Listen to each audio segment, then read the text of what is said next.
Hi, everyone, and welcome to today's episode of Magnifying HR Voices. I am your host, Julie Turney, HR pro, author, podcaster, and speaker.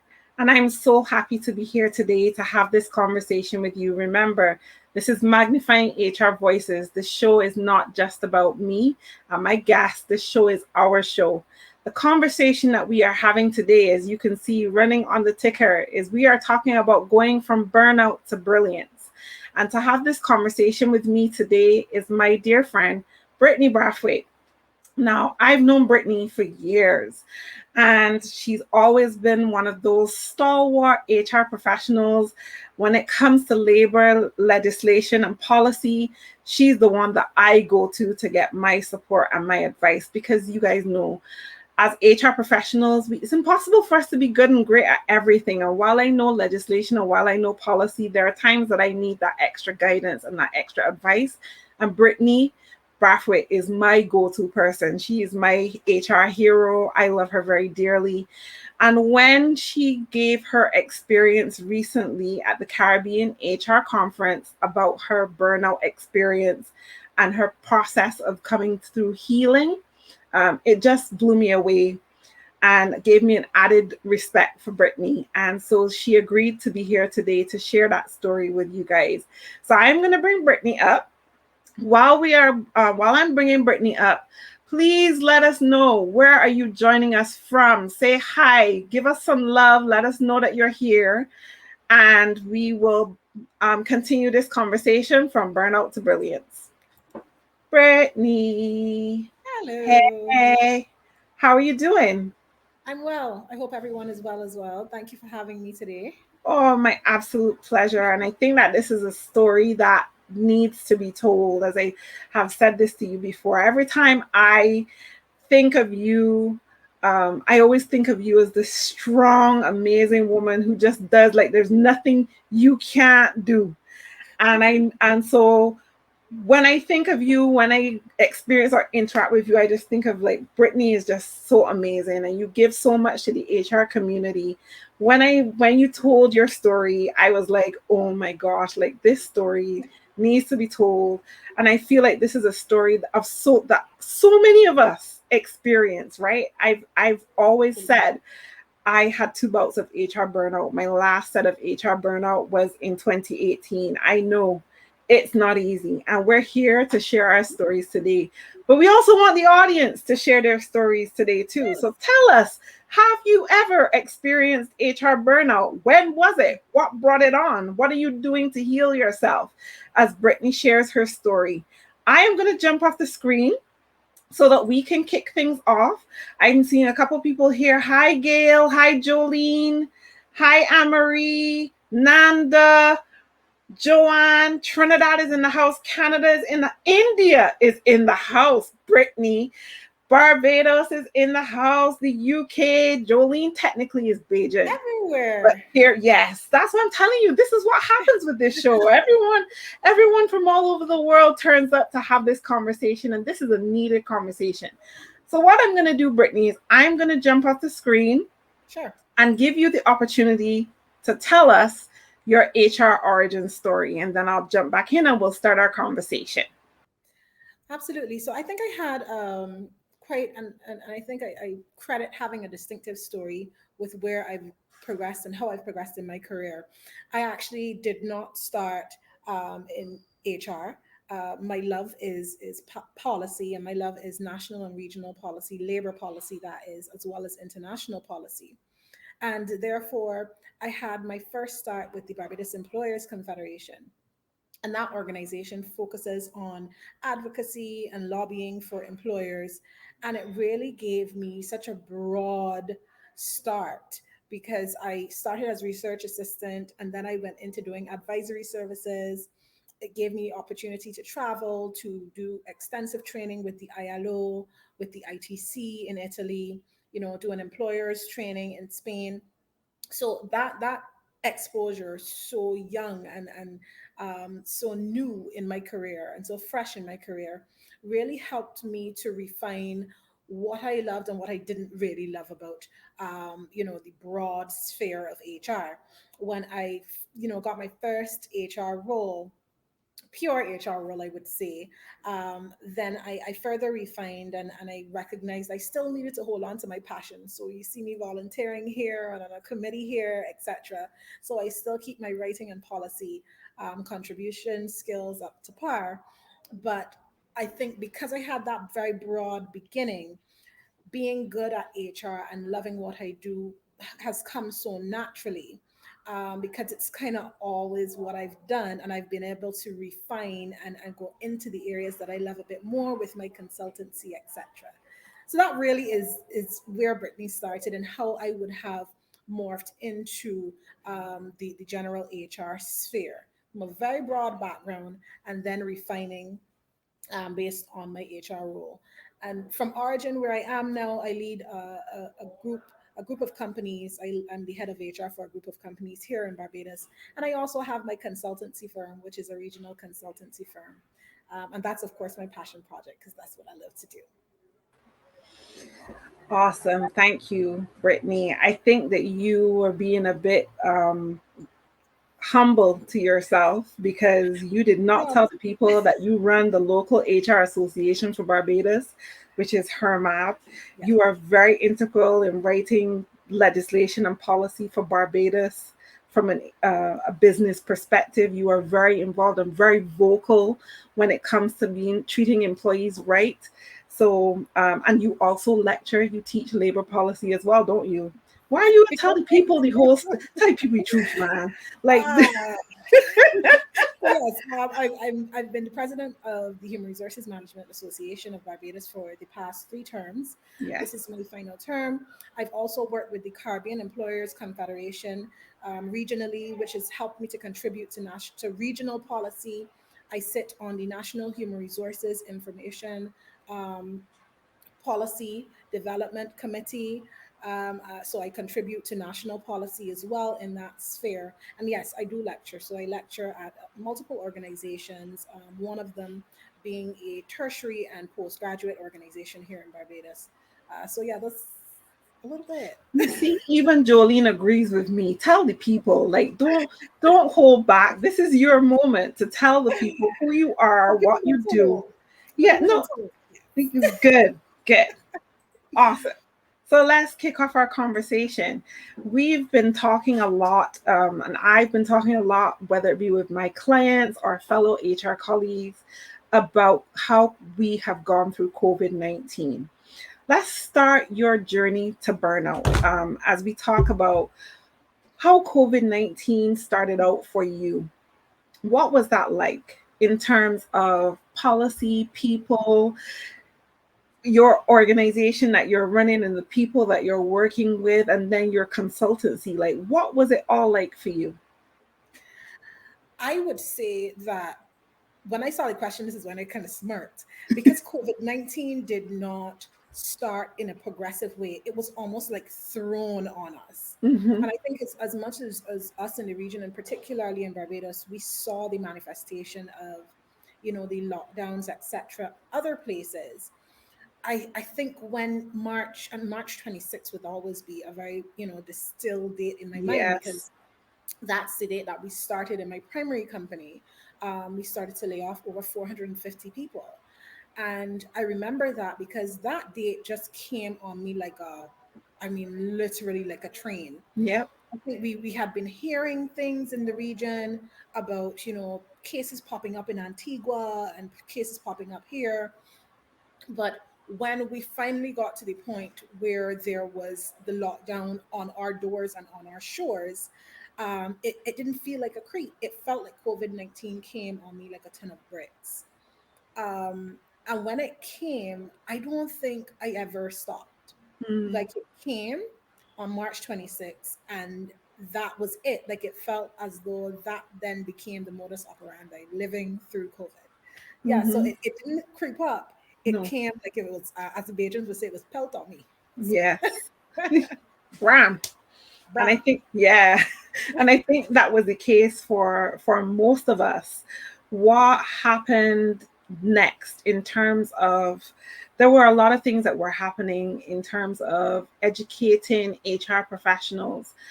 What were some of the things that you felt were necessary for us to know? What were some of the things that you had to fight for in order for us to be able to move things forward? Because we didn't know a lot, and I know you were bombarded with calls from HR people asking you like, what's going on? Are we going to change? Is legislation changing? What are we going to do?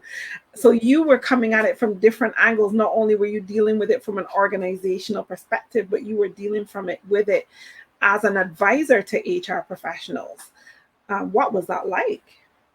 Yeah, I think, and as much as it came on me like a ton of bricks, it also came on HR professionals like a ton of bricks. So we, of course, had the organizational level questions and queries around layoffs. But when I realized that nationally, there was so much uncertainty around what and how people needed to do things appropriately, one of the first things we did through the Human Resources Management Association of Barbados was to facilitate a session with the ILO regional office, actually, looking at how COVID had started to impact other regional countries and what Barbados needed to do, proactively from a labor perspective. So that was one of the first things we started by doing. I then engaged with the chief labor officer acting and other principal agencies, and we facilitated over during COVID-19, through HRMAB, we facilitated over 25 webinars. So just about every single week from March 26 onwards, we had a webinar on, either something regulatory or legislative or just guidance with managing the changes, remote change. We did a lot of stuff around mental health. So I would say not just the regulatory element is where I saw the big dearth of information, Mm-hmm. not just locally but regionally, but there was also a huge dearth of information around how do we manage mental health properly Yeah. and appropriately for HR, because I Yeah. think we were well equipped on how to share with our team members, resources and all these Yes. things. But when it came to ourselves, I think some of the questions, and it was less of questions. During that time, we also started something called coffee talks, pretty Yes. much coffee talks for HR Mm-hmm. professionals.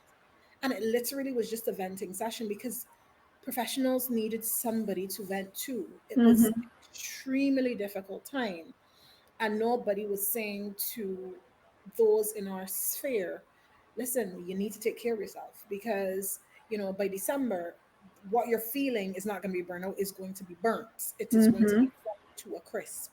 So I Mm-hmm. think there were so many areas that we were lacking information in how and what we needed to do operationally. But most importantly, the dearth of information I saw was that targeted towards HR professionals and what they needed to do for themselves. Yeah. Yeah. And how did this leave you feeling? Like, obviously, I think I'm seeing comments. This is how it starts, Brittany. This is how it starts. Anne-Marie makes a really good point. Everyone is turning to HR for answers, for comfort, for certainty, for support, for hope. Yeah. You are dealing with all of this within yourself, supporting all of these professionals, supporting businesses. How were you feeling at this point, Brittany? Like, what kind of hour days were you working? I think Amory again was like 19-hour days. We're definitely working a lot of crazy hours. What was this like for you personally, Brittany? I think because of course, and the world, not just me, right? We moved away from optional remote work to, in many cases, having remote work as a permanent fixture for the lockdown periods. And what that meant was there was no longer the distinction between the physical space that work took up Mm-hmm. and the physical space that home took up. Yeah. And what that meant was when I rolled out of bed on a morning at 6:30 or at 5:30, I was working.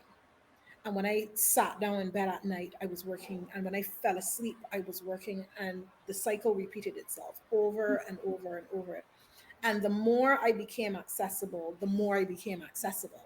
Yeah. Because I also felt, like everybody who would reach out I'd acquiesce unwillingly because, of course, there would be things and information that needed to be shared. Yeah.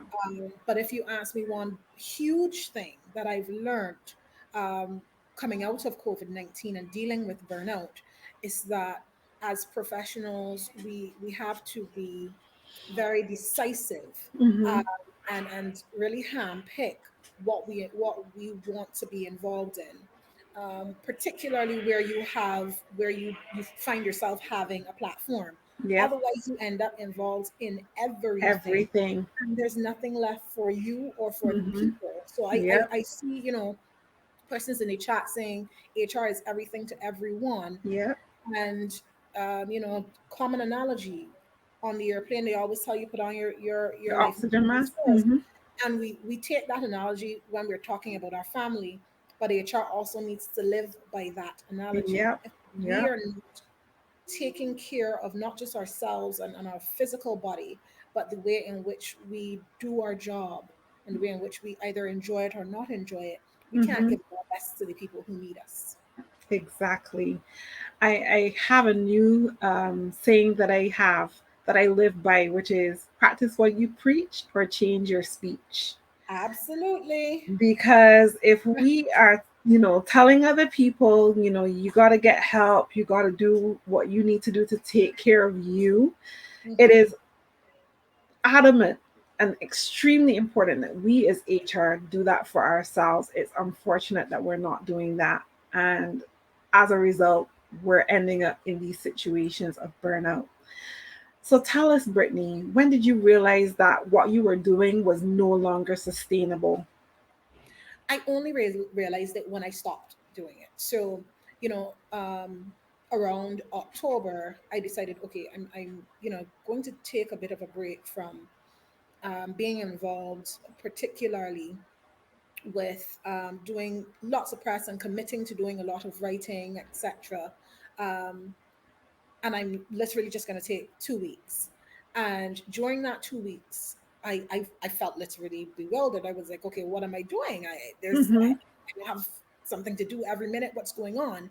Yeah. And that triggered to me that what I was doing was unsustainable because my body could not stay at rest. My body had manifested, and I mean, you know me well enough to know that I usually go at that pace, but I Yes. think that went totally over the wall to Mm-hmm. a point where I had manifested into this constantly going being. Mm-hmm. And without being constantly going, my body was manifesting anxiety. Mm-hmm.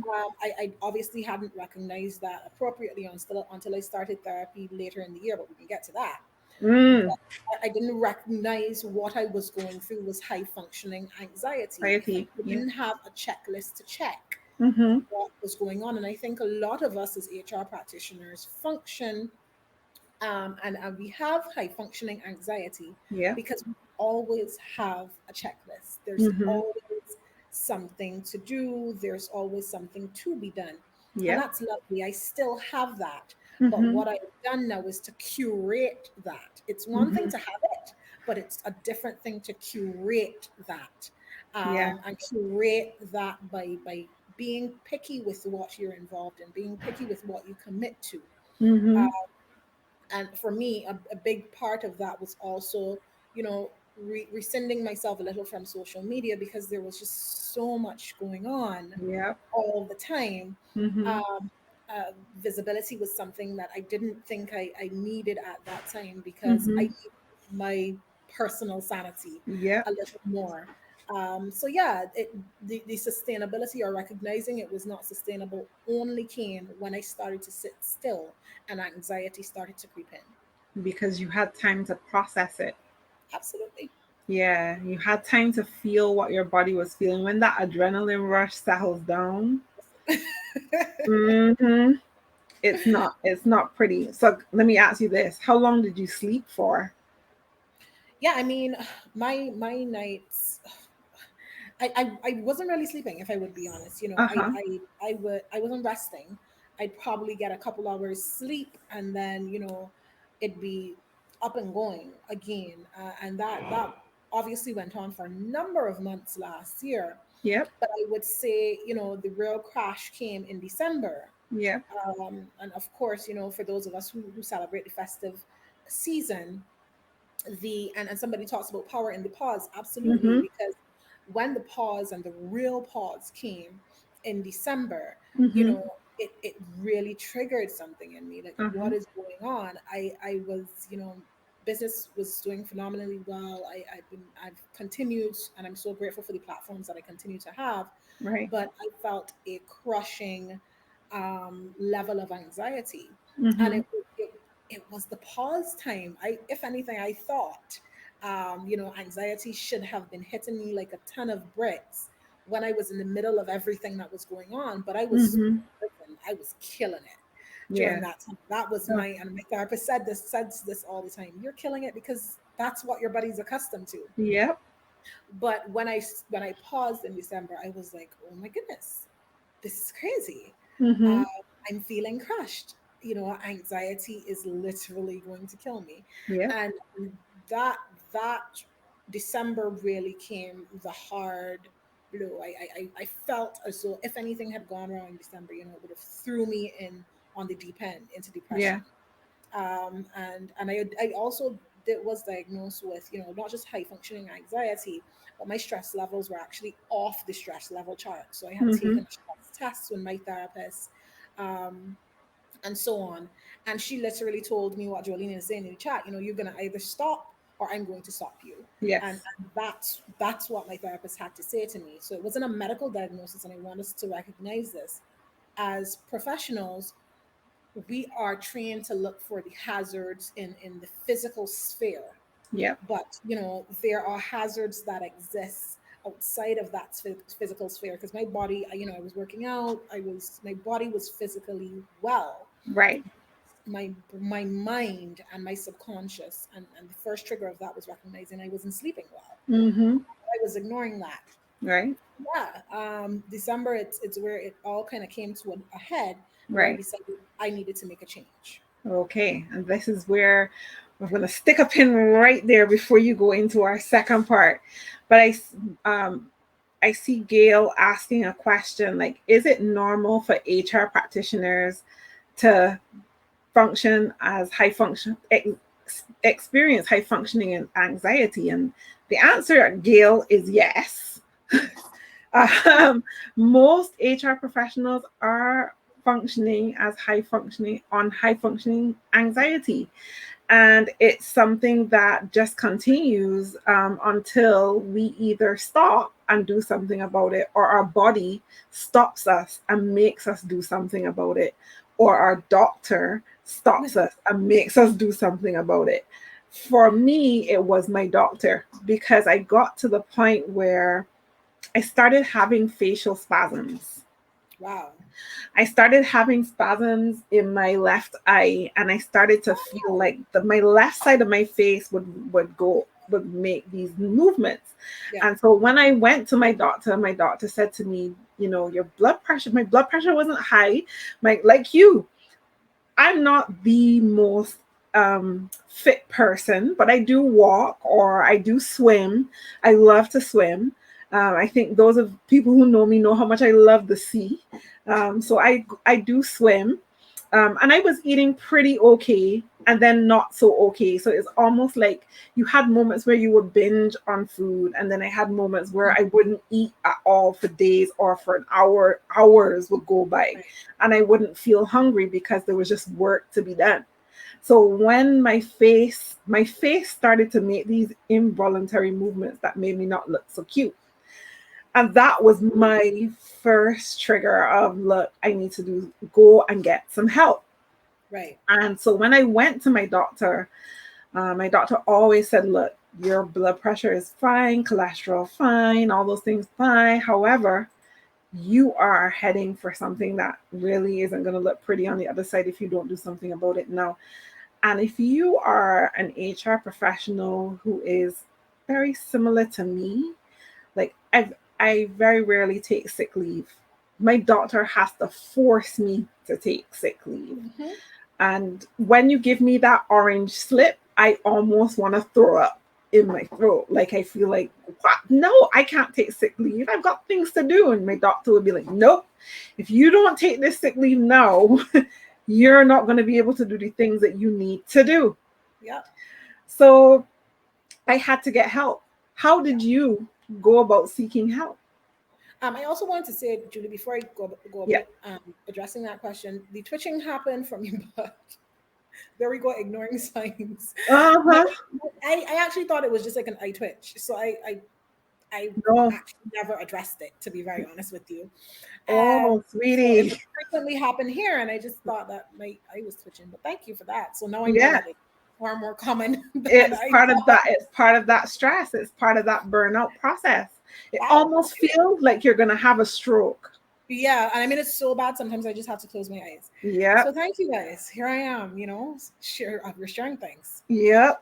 How So I so went how about seeking help because I shared with my partner, how difficult it was becoming to just want to function. And as much as I, loved what I'm doing, and I will always love what I'm doing, and it's part of me, it was becoming difficult. Like it was increasingly, the anxiety was crushing. And it wasn't anxiety from having an overwhelming schedule. There was just, I couldn't quite articulate it. And I had been promising myself really, since early in the pandemic, that I would, do therapy or counseling or whatever works for me. And I'd actually organized a number of sessions during the year yes. for team members. I mean, across the team of over 1,000 people at that time. I ensured that people had numbers to these therapists. I ensured that there were therapy sessions. Brittany had never done it. And then in October, I attempted to schedule a therapy session, and then I kept deferring it. And then I had a hell of a birthday because I was suffering from anxiety. And in December, I just said, okay, I need to call somebody. Like, I just need to do something and stick to it. And I went about seeking help by first and foremost talking to a professional. So I want us as professionals to recognize this. We are not all of anything. I'm sure a lot of us may have done psychology in some way or as a module. I'm not a mental health professional. And sure, we have friends who take up different spaces in different spheres in our life, but mental health professionals exist because we need mental health professionals. Pause a second. Pause a second. Say that again for the people in the back. We got some people in the back of this live right now that did not hear what you said. Say it again, please. Yeah, so mental health professionals exist because we need them. I am not one, as much as I would like to fancy myself one, we are not mental health professionals. I went about seeking help by actually seeking help. I called, and therapy is not always for everybody. There's counseling, there is, there may be a more in-depth type of therapy, but I went about seeking help by calling that therapist and saying, at least I need to have a session. And she was like, okay, hold on. It's not just jumping into a session. I need you to fill out these things for me. I need you to do the stress test, do the anxiety test, Mm-hmm. and then I'll tell you if you need me or if you need somebody else. Yeah. And that's where that immediately me and my therapist clicked, because I recognized she wasn't in this for jumping in and trying to make things happen. And that's the distinction between us and a mental health professional. She wanted to do it correctly, so I was assessed. I did my stress tests. I did all of that. And then she determined what she actually strategized how I needed to go about improving Mm-hmm. myself. And that was the start of what has become a very beautiful journey. Because as a professional, I think sometimes we think, even if we have a fantastic personal life and we have difficulties with our professional life, it doesn't mean you can't, or vice versa. It doesn't mean Mm-hmm. therapy isn't a necessary ongoing Exactly. thing. It Yep. has been life changing. It Oh has been yes. absolutely. Mm-hmm. Mm-hmm. I And couldn't. beyond, I see Jolene talking about, Yes. certain strategies, but we call them in therapy thriving strategies. Strategy. Yes. She derived strategies for me that have, taken me from just thinking about how I get from day to day to really manifesting life in a way that I love it. Exactly. Exactly. I want to bring up something that Katrina's saying. So Katrina just said stress can make anything happen. Neck and back pain, chest pain, stiff neck, the spasms. So we need to take heed of the signs that our body is giving us. And I think a lot of times we don't do that. Like I said, that twitching was going on in my face for a while, for months before I even Oh, thought to make a connection and say, I know. look, this is not normal. But I had a manager who always used to say to me, in true Bajan form, Julie, the part of your body ain't supposed to hurt you. If your body is giving you pain, you need to go to a doctor. And no part of your body is not supposed to hurt you. And I would laugh at her for saying that, but there is some truth to that, huh?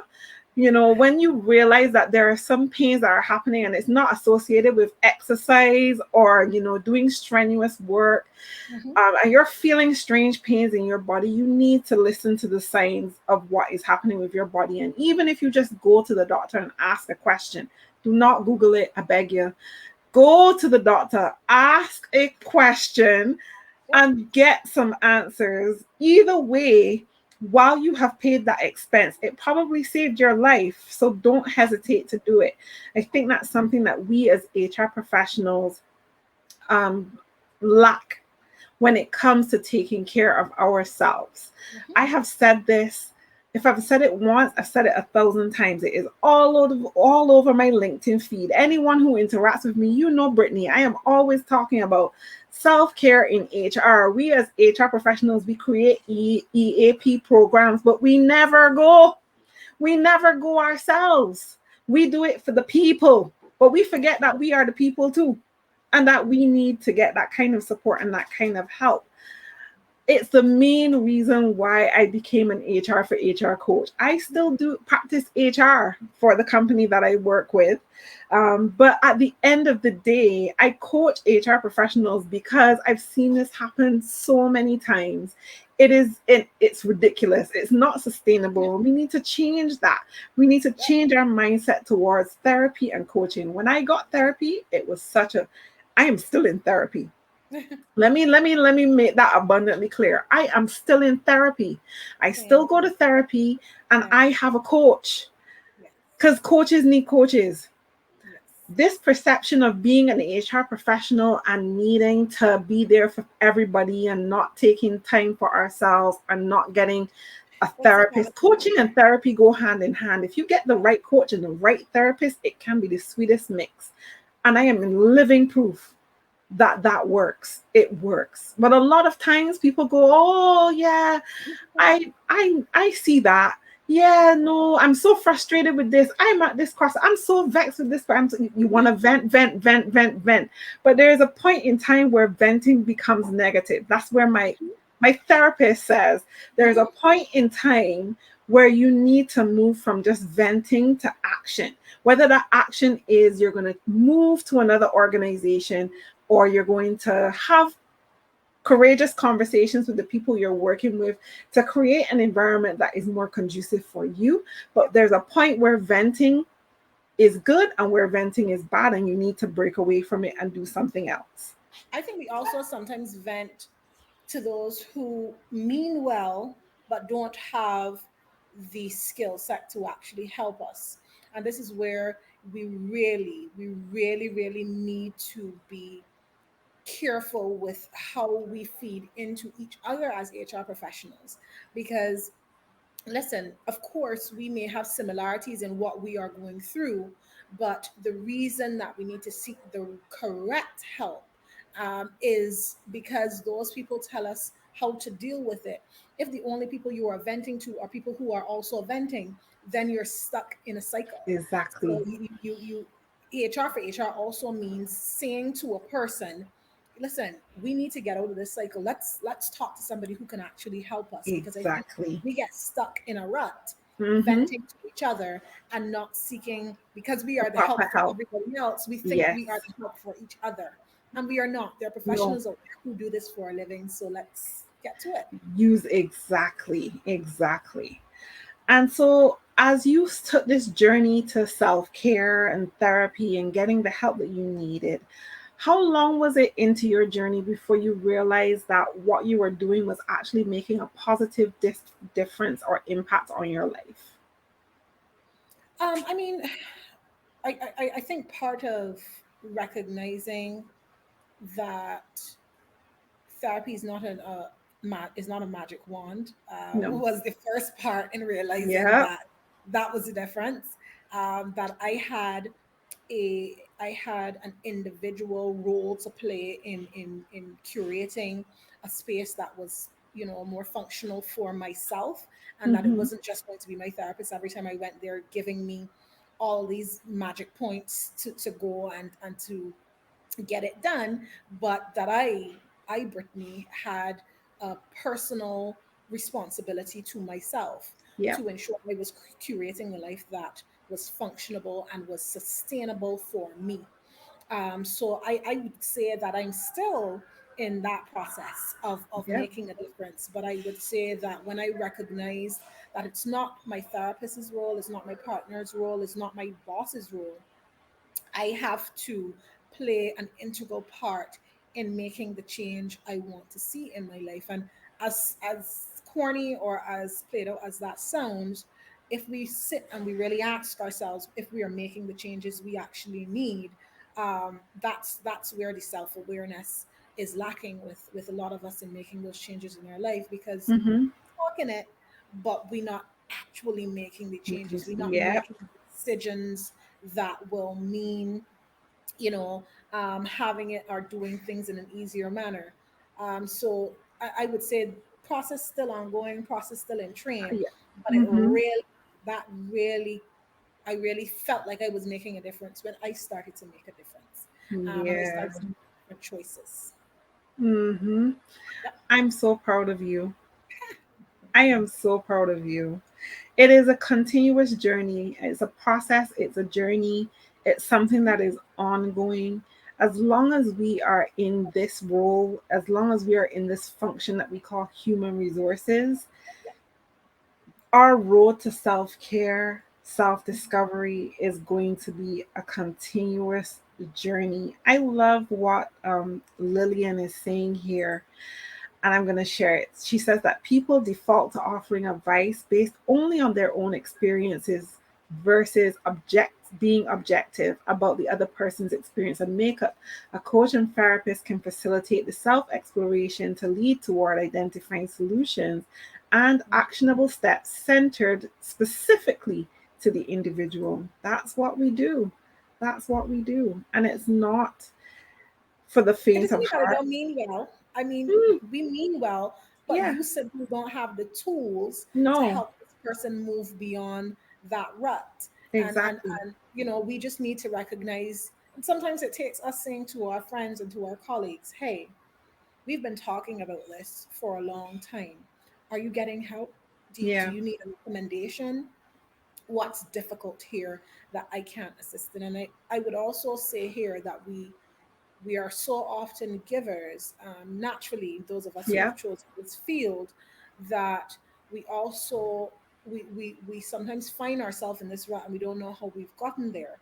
So Mm-hmm. I remember very clearly, even when I was feeling depressed and so on in December and in January, when I was having the discussions, you know, it would be my sister or with my partner or with my very close friend. Uh, Mm-hmm.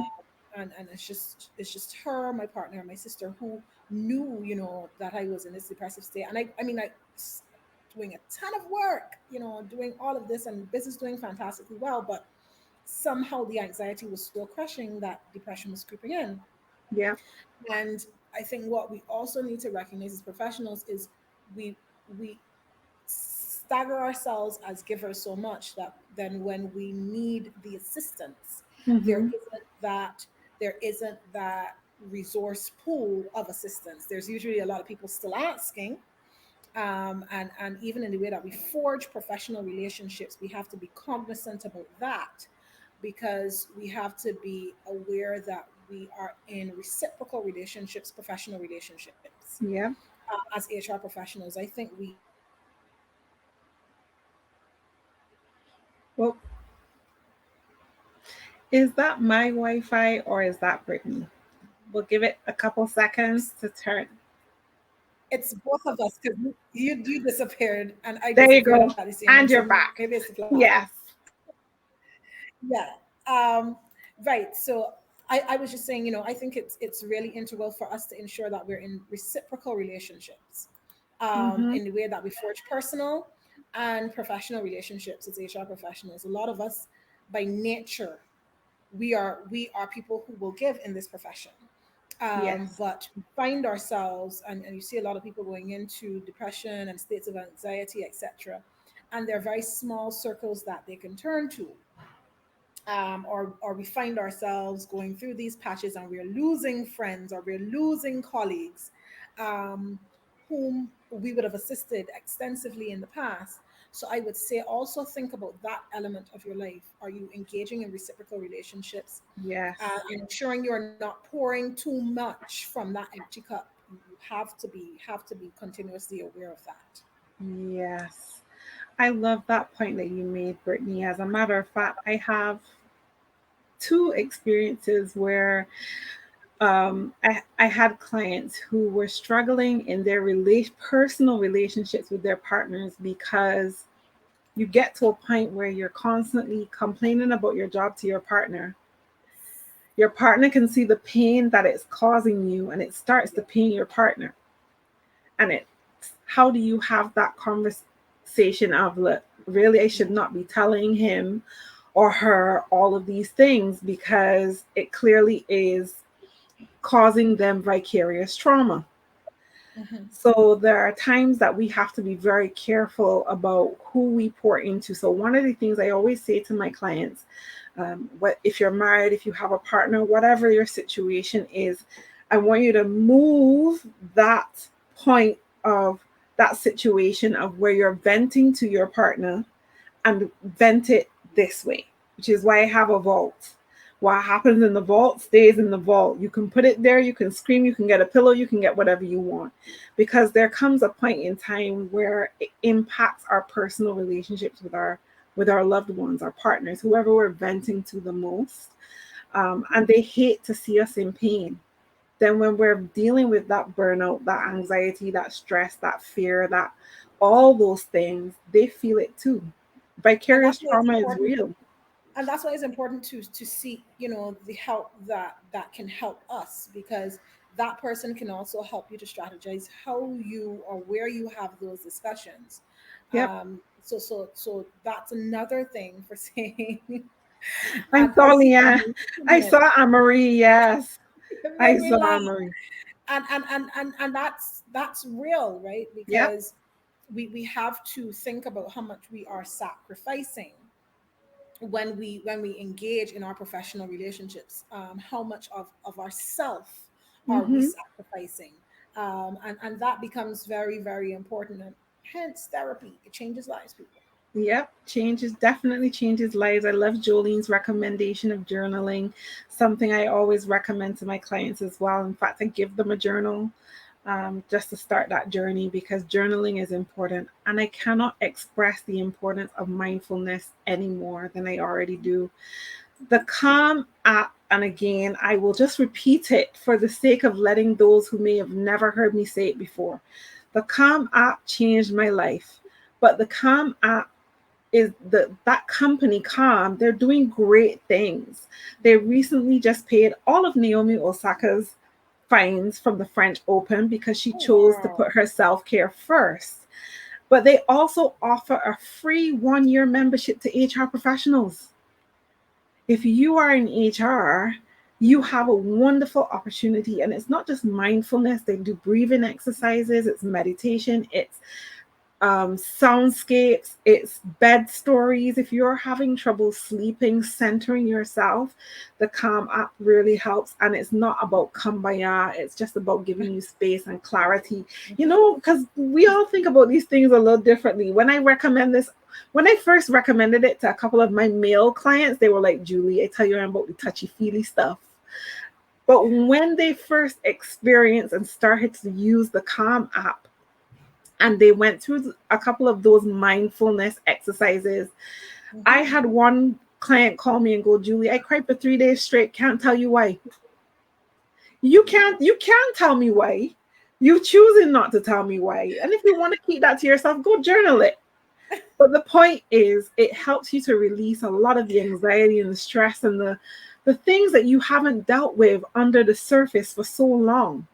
COVID has just been like the mechanism that has caused us to pause and stop and take a moment to heal ourselves, to listen to ourselves, to connect with our families and connect with ourselves and see who we really are. The other thing that's happening right now, Brittany, and I don't know if you've seen it, I don't see it very much in the Caribbean, but I'm seeing it globally, which is a lot of HR professionals now are recognizing they don't want to be in toxic work environments anymore. They don't want to be the scapegoat. They don't want to be the bad guy. They want to work with cultures that have purpose, really care about people. And I have a lot of people who are resigning without a plan B for that same reason, for this same reason, because they've gone through the burnout and they're tired. Are you seeing that? I think what I'm seeing is a shift to less HR practicing and more value based HR values and principles manifesting in our practitioners.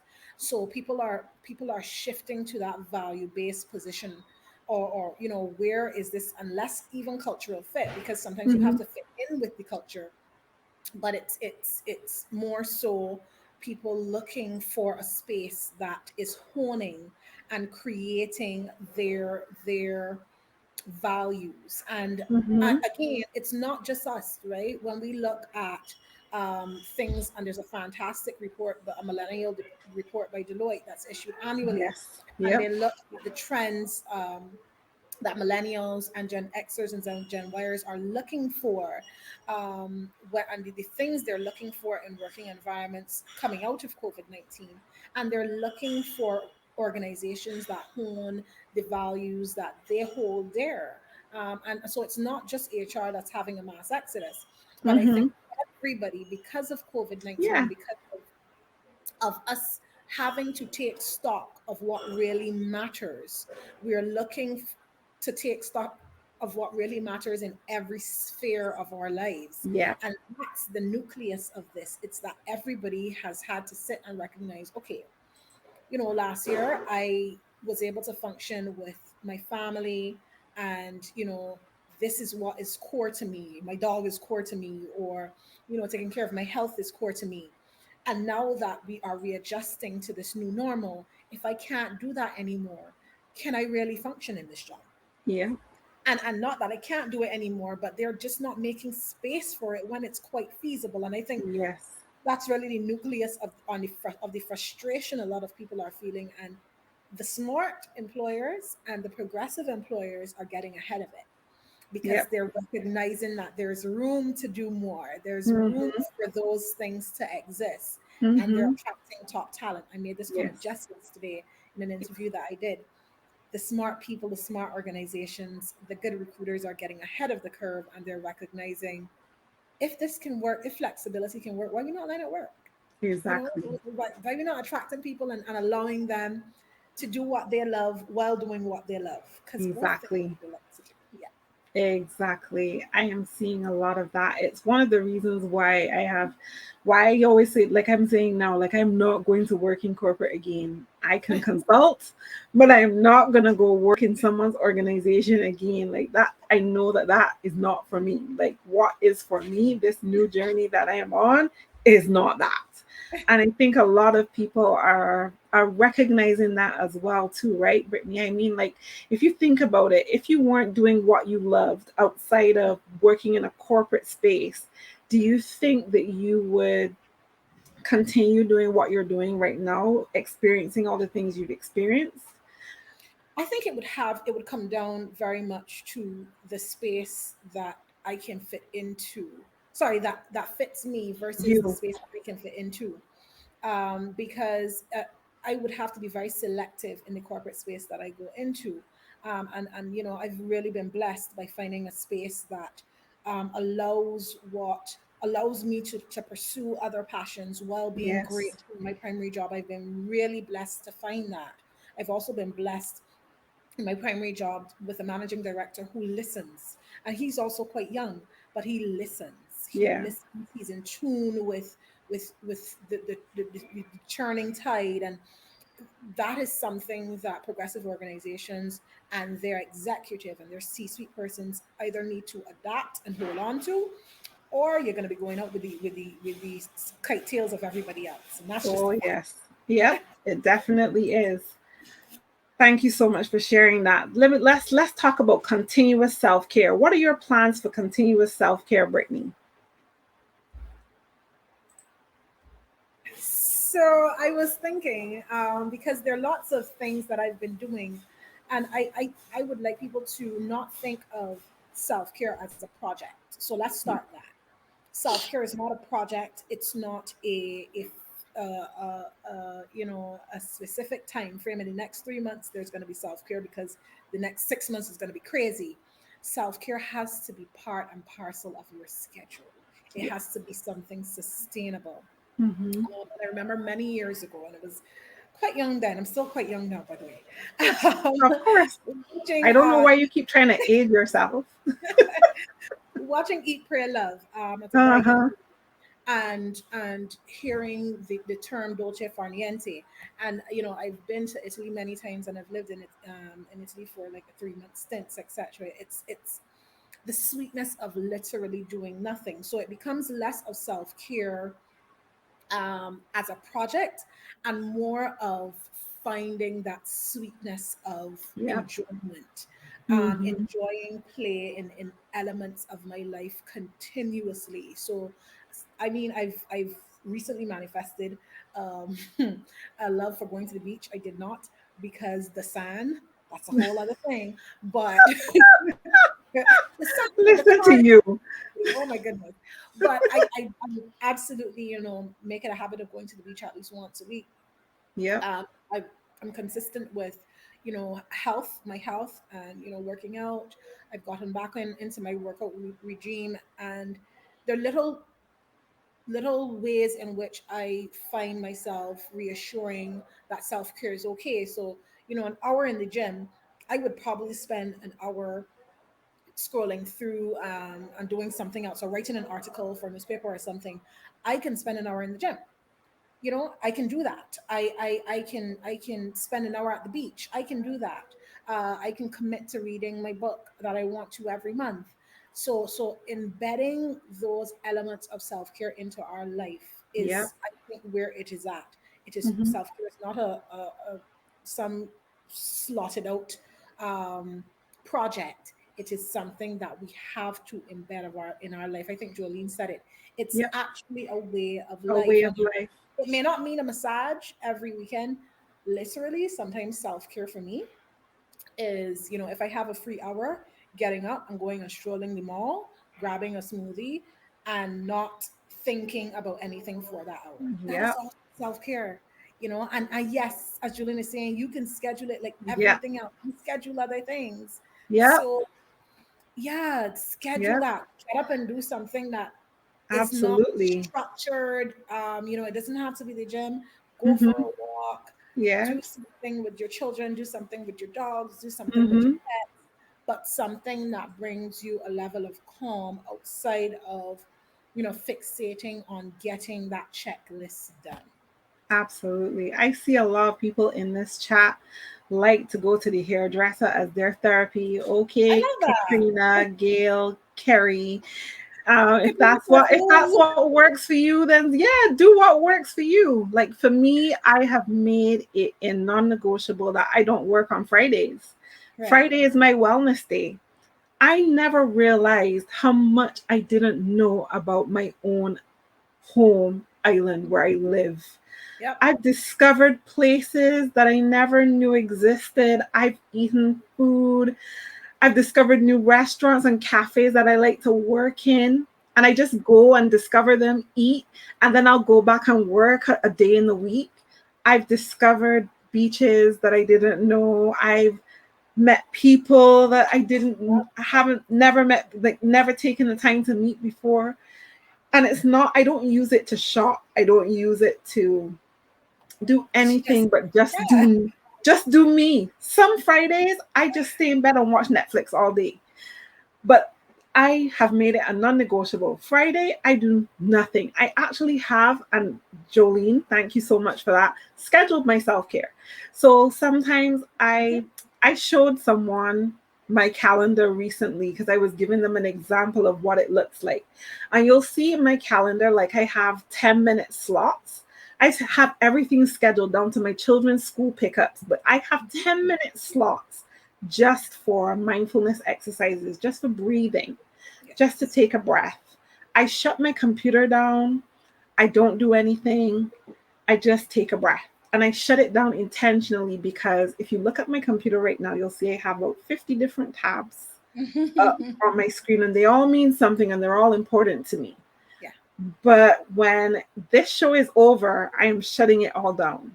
And I'm going to go take some time with my children. Journaling was a great experience for me. Writing my book was so therapeutic, Yeah. um, that I'm actually going to write another one. And I Yeah. never thought about that. I never considered writing a second book, but I'm going to write a second book. I So also think these it's are, important for people to get to know themselves. So, yes, but I leave that as a little golden nugget at the end. You people we hear people talking about self-care, and self-care for everybody looks different. So no, everybody's not going to find self-care and about exactly. taking a walk or going to the beach, but there's also not a lot of knowledge around what we intimately enjoy because we haven't taken time to get to know ourselves. So what do you intimately enjoy? You may actually enjoy people's company for self-care. I love cackling with my friends and eating. Mm-hmm. And I Yep. say cackling because that's the word. We don't laugh, we We cackle. don't I cackle. love cackling with my friends and eating good food. And that is a monthly non-negotiable for me. I love Sundays with my family cooking brunch, and so those are the things. So and because I've gotten to know myself, and as much as I love time alone, I also intimately love time with the people that I love.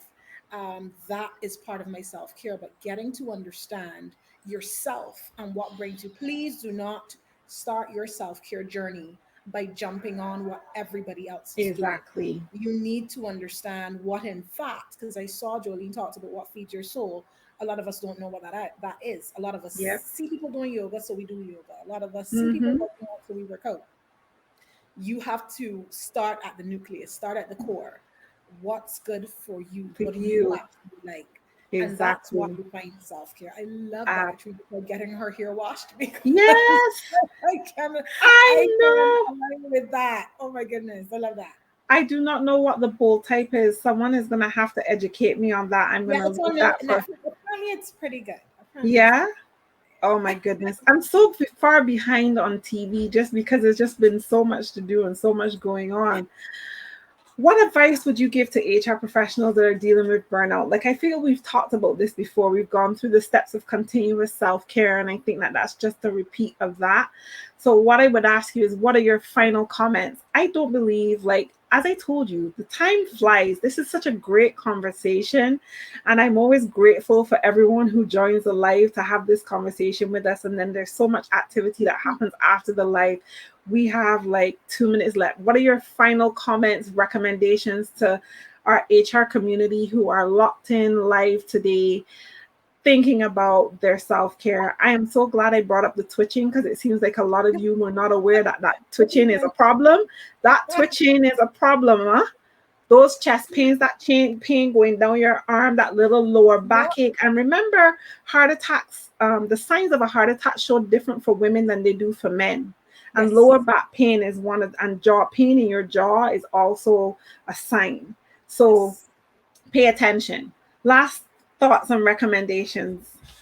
Oh, I lost. Jolene said part two already. You know how many part twos? This is only the third show. And every show you guys ask me for a part two. Okay. I will leave that with Brittany. Go for it, Brittany. I would say distinguish between where you are stuck in a rut with venting and where you actually need help. If you need help, you need to get that help. Talking Mm-hmm. about it and saying you're going to do it, and not actually doing it is a problem.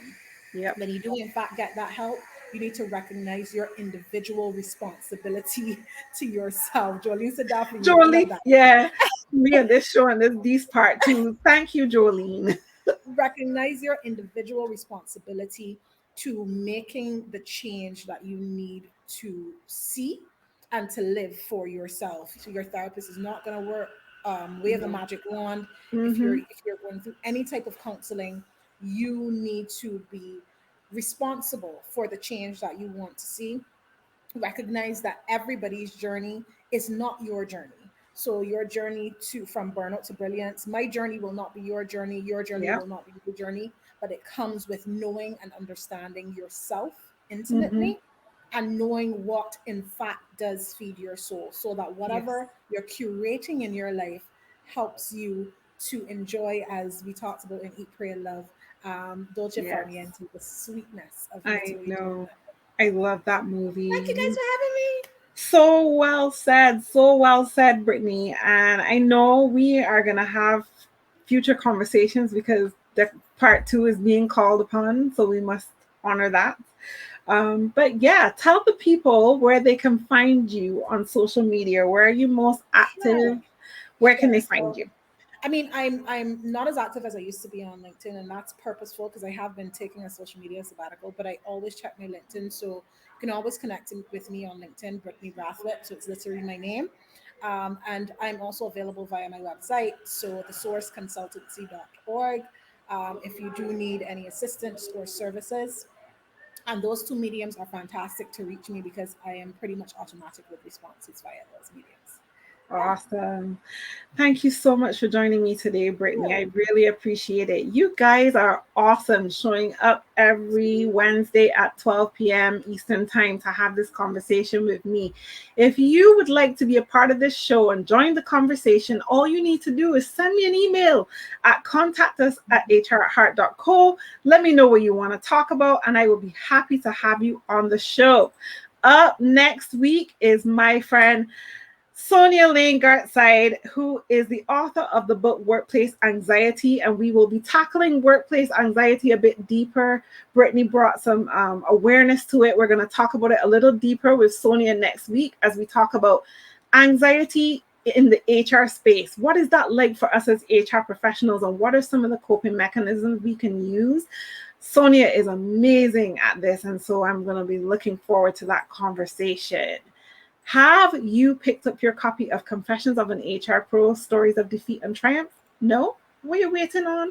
Go and take up a copy of the book. Go to Amazon.com right now. Well, when we're done, go to Amazon.com, buy your copy right now. It is available on Kindle and is also available in paperback. And last but not least, do you know that I am the lead organizer of Disrupt HR Caribbean? It is a speaking engagement series that has been created to ignite and inform in the HR and business space.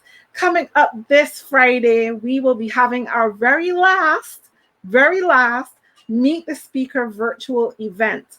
Our speaker is Kalila Alokanola. If you have never heard this woman speak before, you are in for a treat. We are going to be talking about the formula for fortitude.